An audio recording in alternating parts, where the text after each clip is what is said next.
Il y a des éclats aussi qui ont traversé sur le côté. En fait, ça arrive tellement vite qu'on n'a pas le temps de réagir. C'est le après, quand on se réveille, qu'on sent qu'il y a un truc bizarre, on ressent tous les organes qui redescendent, qui se remettent à leur place. Moi, c'est la sensation que j'ai gardée en fait. On a réussi à dégager mon collègue et quand j'ai aperçu mes jambes, je ne pouvais plus les bouger. Et j'ai dû tirer sur le pantalon pour pouvoir les soulever et voir si elles étaient toujours là, quoi.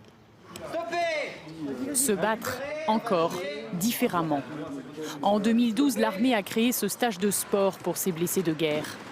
15 jours pour les réunir, pour les sortir de l'isolement. C'est une délivrance, quoi. Parce qu'on n'a pas pu faire de sport depuis plusieurs années. Et là, de fait de refaire du sport, ça fait du bien. 15 jours aussi pour faire le bilan des blessures physiques. Et tu relâches. Et de celles qui restent invisibles. Ça s'oublie pas les souvenirs. Après, il faut arriver à vivre avec.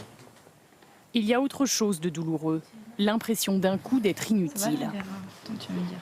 Comment vous l'imaginez là pour le moment, votre avenir professionnel? Dans ce que je fais, je l'imagine pas en fait. J'ai pas envie de rester dans ce que je fais. Je veux changer, je veux voir d'autres gens, je veux bouger. Et j'ai besoin en fait de bouger. Et dans ce que je fais actuellement, je fais rien à part de la paperasse. Et non, c'est pas pour moi. Laurent Mamaro a retrouvé sa place, lui. Bonjour. Rapidement. Je vous en prie. Avec sa prothèse, il est d'abord reparti avec son régiment.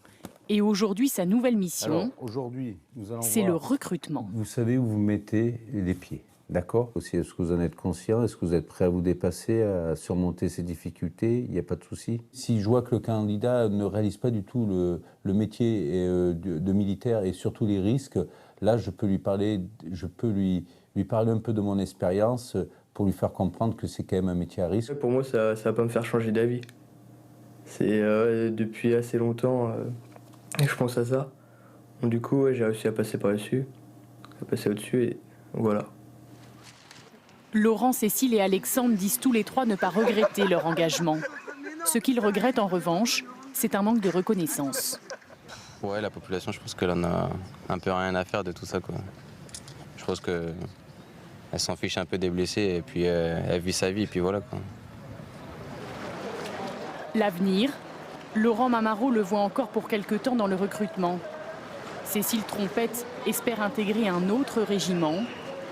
Alexandre Grain, lui, se pose encore la question de quitter définitivement l'armée. Et demain, c'est dès 8h15 que vous pourrez suivre en direct sur France 2 le défilé du 14 juillet sur les Champs-Élysées. Direction pour le moment, les Invalides, car c'est Marie Drucker qui sera le capitaine des opérations avec Stéphane Bern. Bonsoir Marie, vous êtes toute seule? Non, Stéphane n'est pas loin. Tout va bien? Tout est prêt pour son rendez-vous?